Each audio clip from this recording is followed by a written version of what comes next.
Most of these civilizations happened around bodies of water.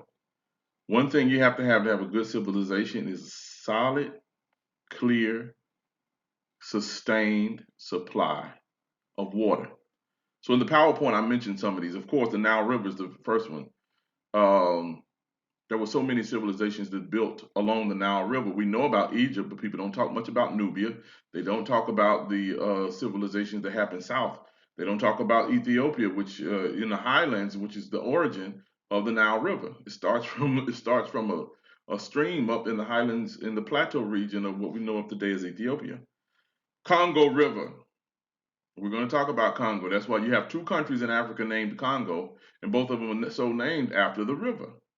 Lake Nyanza, also known as Lake Victoria, because a lying, cheating, stupid man came in there and saw the lake, said, "I'm gonna name it after my queen." How you gonna name a lake after your queen and she lives somewhere else? You see how the devil fool you?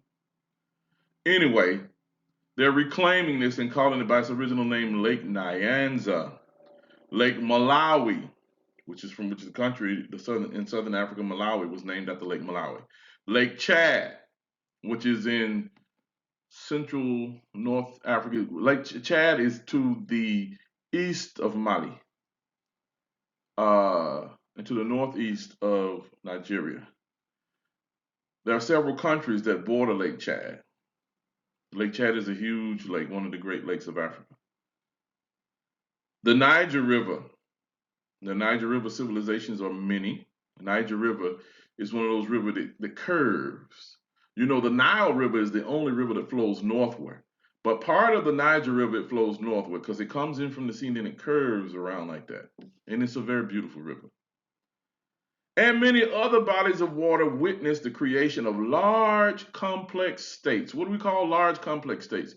These are states that not only cover a large amount of geographical area, they also govern large groups of people, and they organize the labor of these people for the benefit of everybody. And they ensure the security so trade can go on.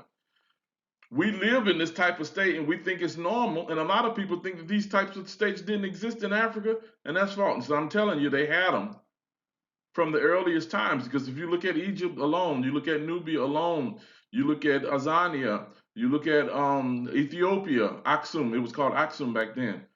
All of these states, not to mention the slew of states that was in North Africa, all of these states existed in the BC days. When I say the BC days, we said before Christ, now they said before the Common Era. These states existed prior to ancient Greece, prior to Rome, and many of them were contemporaries of ancient Greece and Rome.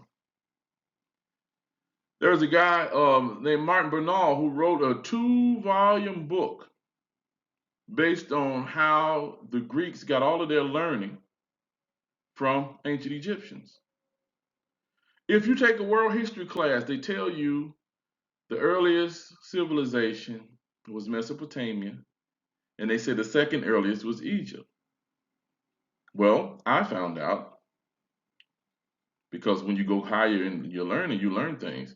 Egypt and Mesopotamia were more or less contemporaries, not one before the other.